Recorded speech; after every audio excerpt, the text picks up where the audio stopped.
Kuule Vatanen, mä ymmärrän sun valintojasi. Minäkin olen etsijä. Ja olen etsinyt Jumalaa koko elämäni. Se on ollut minun elämäni johtotähti. Lapsuuteni koti oli hyvä ja harkas. Rukoukset luettiin ja kirkossa käytiin. Äitini oli kaunis ja hyvätapainen. Isäni vahva ja oikeudenmukainen. Ei minusta kasvoi mies, jonka sydän kaipasi Jumalan vuoksi.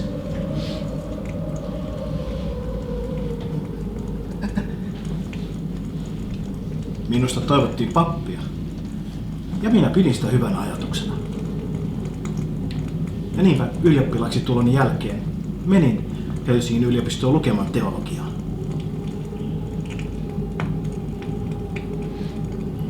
Yllätyksekseni siitä ei tullutkaan mitään. Kuulin kuin zombi yliopiston elämälle vierailla käytävillä. Öisin minua kalvoi epäilys. Se raastoi minua kuin syöpä. Eräänä päivänä en enää jaksanut. Jätin aamupuurot syömättä, tukan kampaamatta ja aamulehdet lukematta. Ja huitasin 800 kilometriä tänne Lappiin.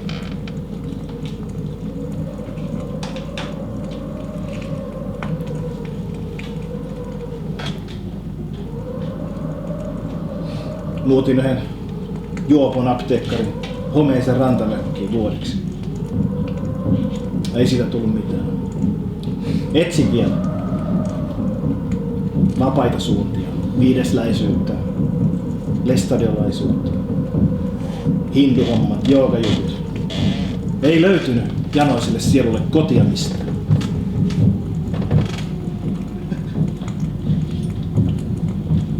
Vasta täällä Lapin erämetsissä löysin uudelleen elävän uskon, elävän Jumalan.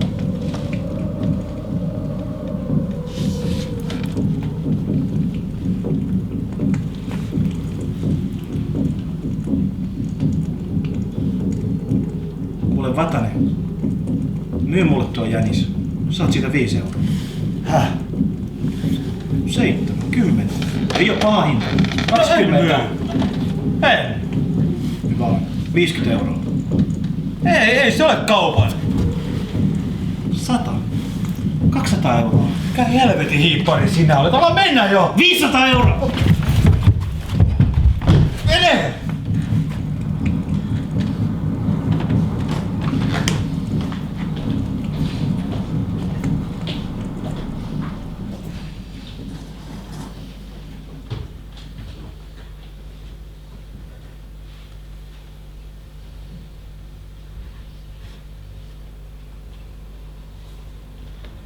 Minä pelkäsin sitä miestä.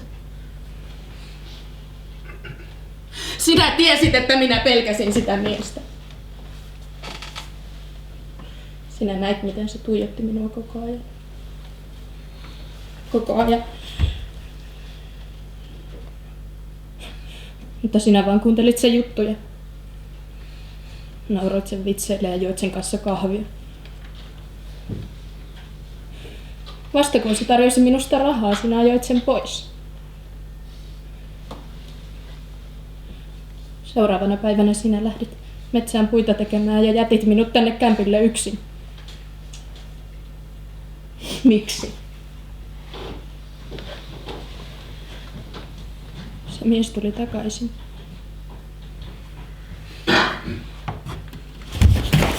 Anteeksi.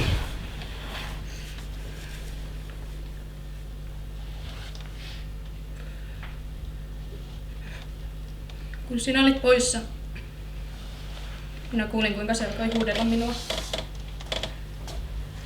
Minä säikähdin ja juoksin pihamalta sisälle. Hyppäsin komerolta aatteiden alle piiloon.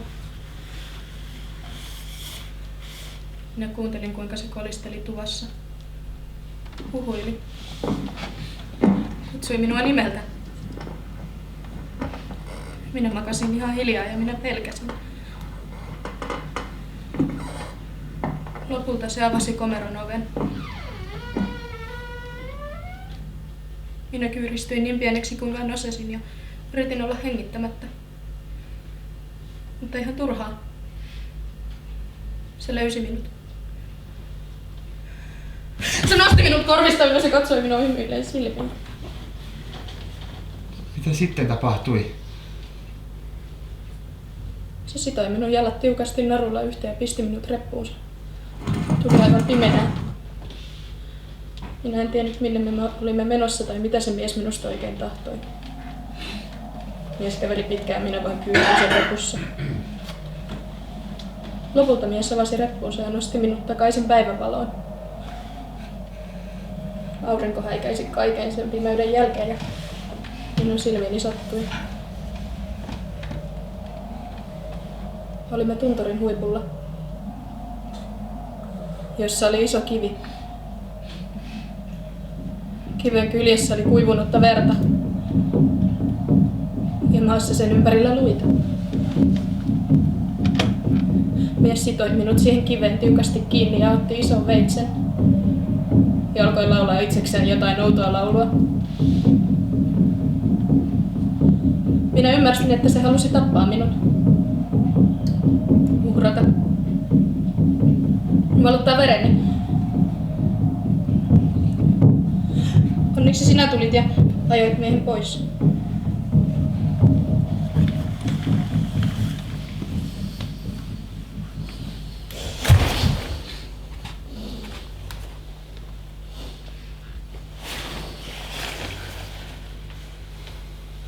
Minä olin aivan varma, että minä kuolisin siihen kivelle.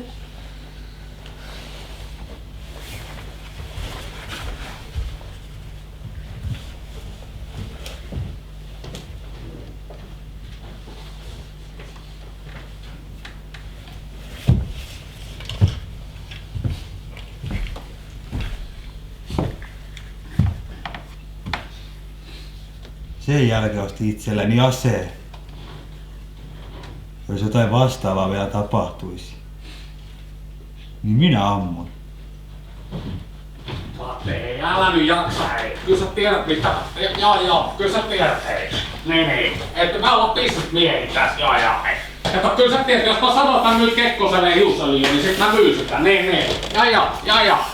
Kekko kuollut, no niinpä, niin on kuollut, hei. Niin, kyllä mä myysin, okei, joo. Hei, mutta hei, nyt mun täytyy lopettaa, mulla tuli vieraita.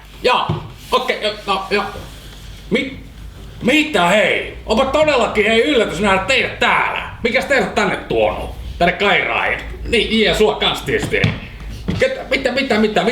Mikäs teidän tarina? Hei. Sorry, mutta täytyy ottaa tää. Halo!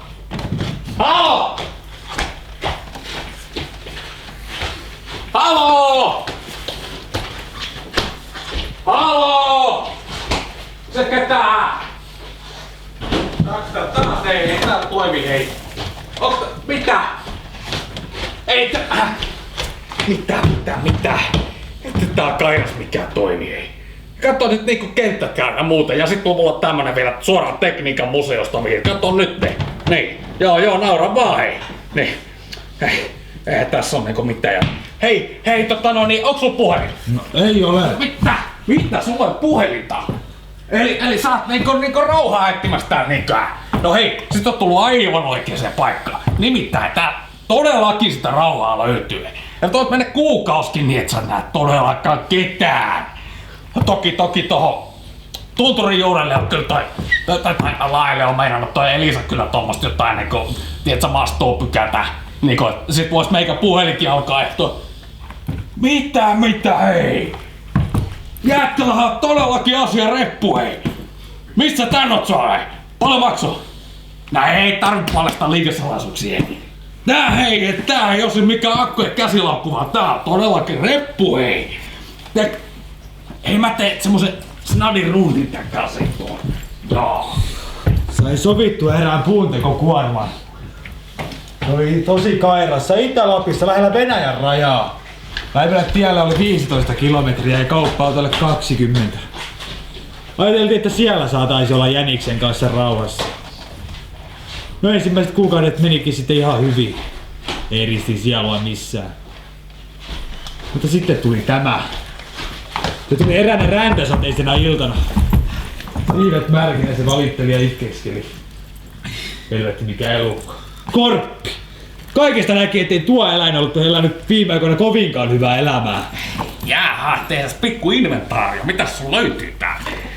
Jotain kledjui, hyvä. Joo. Mitäs sit sulla on? Sit sulla on housut, hei. Se on hyvä, niin on jotain mitä heittää pois naisten kanssa, joo. Tosta näin, joo. Kyllä, hei. Ja kondomipaketti, hei, tuuma poika. Kaikki, mitäs Hyi! Hei, mitä nää sukat? Hei, käs pikkasen useammin suikussa, hei. Tiedä mitä sotiaisia sulla asuu tuolla sun kalsareissa. Ei tuu kondomeille käyttöön, hei, tuolla meni. Mitä, hei? Onko sun mitään ruokaa täällä? No, eikä mitä nää on? Ei tällaisia syö. Rehellinen korppi ollenkaan. Vauvaruokaa, jep, joo, kyllä, just. Ei tämmösiä. Eikö sulla oo mitään? Oh! No onhan sillä pulla! Loistavaa, hei, tästä mä tykkään. Onko sulla ehkä voitakin? On sillä voitakin! No niin, tästä minä tykkään. Tää on korpielämää tämä. Saikaa tää reppukaupalla ruokaa kairaa. Ne kauppaaton tytöt ihmettelee, että siellä metsässä asuu hirmuinen syömäri. 3 kertaa viikossa hakee lisää ruokaa ja laituu vaan. Eikä siinä mitään, että tuo elukka söi kaikki eväät. Kaiken lisäksi se oksensi ja paskasi koko leirin ihan liian mereksi. Joo. Mikä jos? Mä vaan tyhjentää sen, niin sit mahtuu enemmän lisää. Ja. No niin.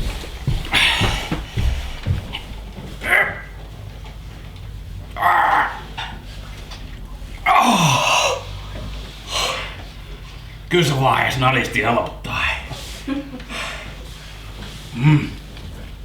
Ja sit vähän saniteettisia toimenpiteitä.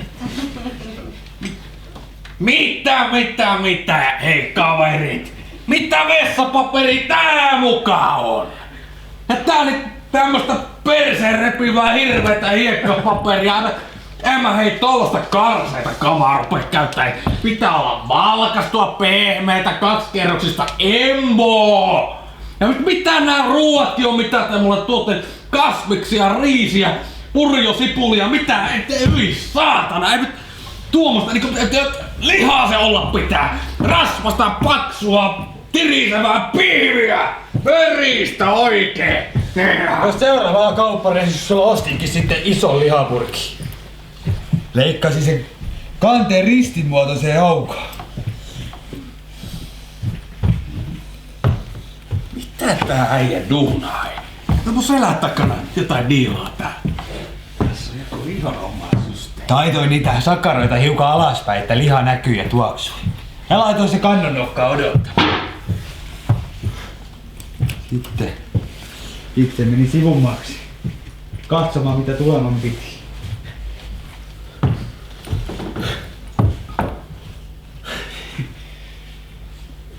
Kyllä nyt täytyy sanoa, että hei.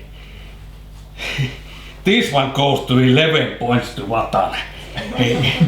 Ei. Jos ne joskus äänestää maailman epätoivoisimmasta ansavirittelmästä, niin tää on ehdottomasti top 10 ei hemahu muita kuin tämä ei. Miten tyymänä te vaan pidät? Kylläpäs tuoksuu hyvältä tuo liha tuolla purkipohjalla. Pitäisikö se oikein tunkea päänsä tuonne revittäväksi? Mitähä? Pitäisköhä? Kuule älkää hei luulkokaan hei. Mä että ennen kuin mitään mahista. No, mitä?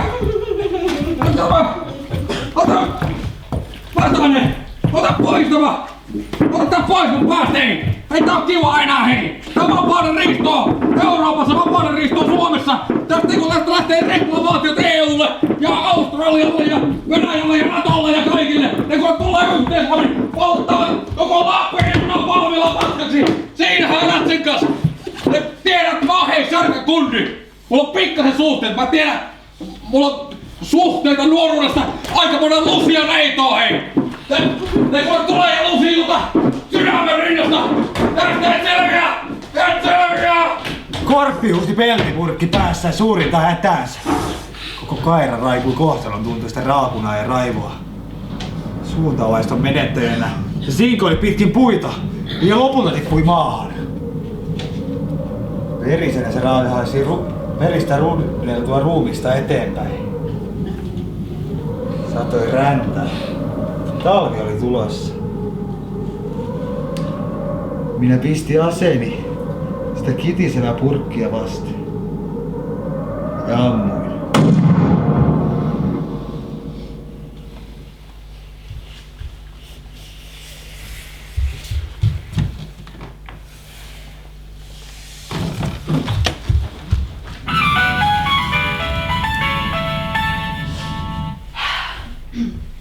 Halo? Vatale, Niin? kuuletko sä oikeasti mua? Juu, kuulen kyllä. Miksi sä et oo soittanut? No, Kuuletko? Miksi sä et oo soittanut moneen vuoteen? Mikä siinä voi olla niin vaikeeta soittaa vaimolle yhtä pientä puhelua ja kertoa missä on? Kuule, mä oon valvonut kaikki yöt ja miettinyt mitä sulla on tapahtunut. Kato, kun enää mä ois tiennyt, että oletko sä edes hengissä vai et.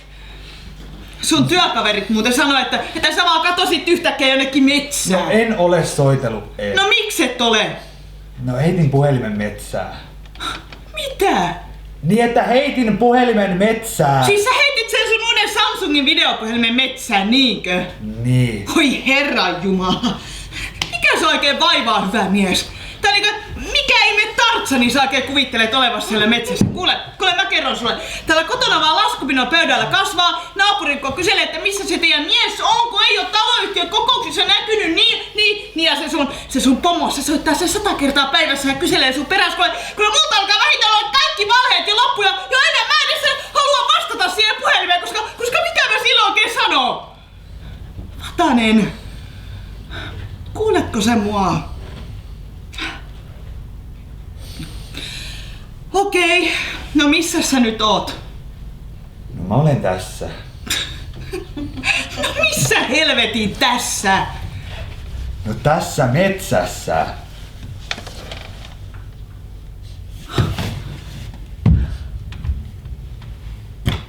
Metsässä? Mikä sun oikein on? Miksi et sä voi sanoa mulle mitään? En mä osaa puhua mitään. Mutta nyt sä puhut. Nyt sun on pakko. Puhu mulle! Puhu sekin nyt! Paskaa! Puhu kiinni! Nyt kuuntelemaan! Perkele! Puhu sille vitun puhelimelle! Saatana! Puhu sille puhelimelle! Niin monta vuotta mä oon vihannut! Tajuat sä? Mä olen vihannut sua. Sun naamas, sun ääntäs, kaikkea mitä sä olet, mä olen vihannut, tajuat sä? Mä olen vihannut mun perhettä, mun äitiä, mun isää, koko niiden elämäasenne tai arvoja, hyi saatana mä olen vihannut. Meidän ystäviä, työtovereita, mukaan lykkäitä, kusipääpellejä, koko sakki! Työtä tässä maailmassa olisi haulikolla töitä. Niin monta vuotta mä olen vihannut. Lujaa ja kovaa sääliä tuntematta ollut meidän yhteiskunnalla mittapuulla kelpo yksilö. Nopea, tarvokas, vittumainen, mutta ei riitä! Ei riitä minullekaan! Ja siksi mä olen vihannut kaikkea eniten itseäni! Tätä omaa säälittävää heikkouttani. Hyi saatana, Patane, herää, sun pitää olla kovempi, vahvempi, lujempi, nopeampi! Päätä seinään vaan ja saman tien ylös! Matka jatkuu, vittu mä olen kuningas eikä kukaan voi mulle mitään! Tää vuosia vielä! Se on ihan väärin! Pelkkää valehtelee itse petosta!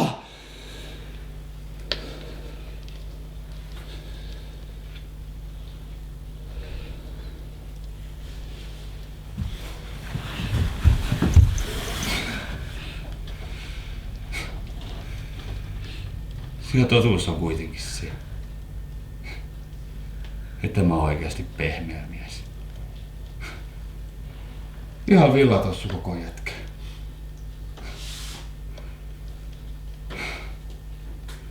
Mutta en mä jaksa enää miettiä sitä, mitä maailma on. Tai oli. Vaimo. Mä olen ollut niin yksin. Niin yksin nämä kaikki vuodet. Sinä lähdit ja jätit mut tänne aivan yksin. Niin teit. Eihän se meidän elämä aina niin helppoa ollut. Mullekaan. Kuule 12 vuoteen mahtuu aika paljon pettymyksiä ja paskaa. Mutta oli siellä niitä hyviäkin hetkiä. Ainakin joskus. Ainakin mun mielestä. No olihan niitä. Mitäs jos tehtäis sillä tavalla, että unohdettais kaikki se vanha ja ikävä ja katsottaisiin tästä lähtien vaan eteenpäin. Tehdään näin. Onks toi sun? Ei. No mulla on tollanen. Aha, just. Mun täytyy lähteä hakemaan lapsia tarhasta. Niin. Niin. Niin tosiaan lapset. Niin ethän sä voit tietää, sä oot ollut niin monta vuotta pois.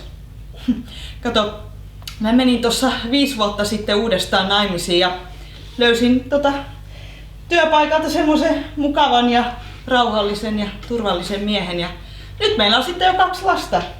3- ja 5-vuotiaat veijarit, Matti ja Teppo. Eikö se ole hauska? Tässä on niitä kuva. Tuo, ihana. No niin. Joo. Matti ja Teppo. Jep. Mutta hei, nyt tässä mä voisin kertoa vielä yhden asian. Tai haluan kertoa. Mä en oikein tiedä miksi mä haluan kertoa, mutta siis... No, me otettiin myös kissa. Joo. Semmonen kollikissa. Ja... Arvaa mikä me annettiin sille nimeksi. Kausi. No ei! Vielä pahempi. Tai siis parempi. Me annettiin sille nimeksi Carlo Antero. En mä oikein tajua miksi me annettiin jollekin eläimelle semmonen nimi. Te annoitte kissalle mun nime. Joo. Mut siis se on ihan hyvä kissa. Tosin aika villi. Me leikattiin se tossa pari vuotta sitten ja loppui semmonen kiusallinen öinen mouruaminen ja nurkkiin kuseskelu. Te annoitte sille mun nime. Joo, ei se mitään. Mut mun täytyy nyt tosissaan lähteä hakemaan niitä muksuja. Hei, kuule, Karlo. No. Pidä huoli itsestäsi. Näkyy taas joskus. Moi!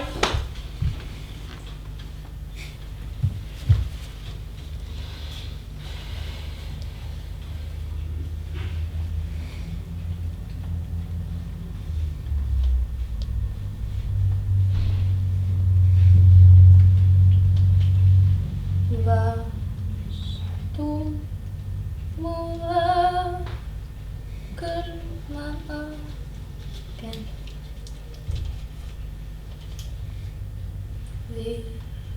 Viskaven värisen puu.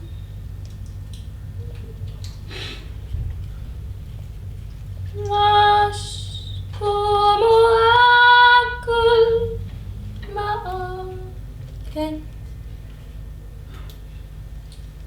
Tulkaa kuin meille tuu.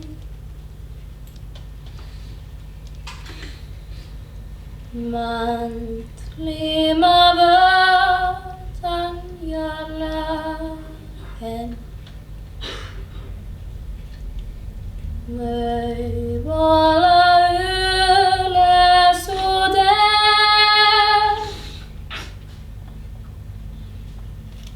Kalin alpissaan kuin tähden. Kuvat kervaljaen.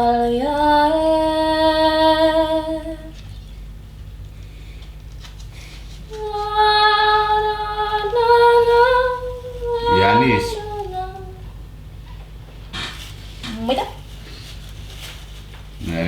tosi hassua unta. Unta. Niin.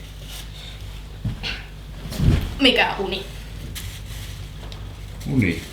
Niin. No uni on semmoista kuvien näkemistä, tiedätkö? Kun sitä laittaa illalla silmät kiinni ja nukahtaa, niin sitä kuulee sellaisia ääniä. Näkee kuvia ja paikkoja ja olentoja ja kaiken. Kun minä laitan yöllä silmät kiinni, niin minä en näe yhtään mitään. Et mitä? Et. No me ihmiset kumminkin nähdään näitä unia joka yö. No. Mikä on sitten niinku unen ja oikean elämän ero? Minusta ne kuulostaa ihan samalta asioilta. Une ja oikeanlainen. Niin. Ääniä ja kuvia. No sovitaan, että kerron sen sinulle myöhemmin, mutta Varmasti. siinä unessa olin, tiedätkö, muuttunut jänikseksi. Jänikseksikö? Niin, No etkä ollut. olin. Ihan oikeestiko? Ihan oikeasti.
No mitä te siinä teette? Ettekö te ennen ole jänistä nähnyt? Minun pitää kumminkin nyt lähteä. Sinne niin sanottu oikeaan maailmaan. Ja ehkä se teki teillekin ihan hyvää. No. Pää pystyn sitten vaan.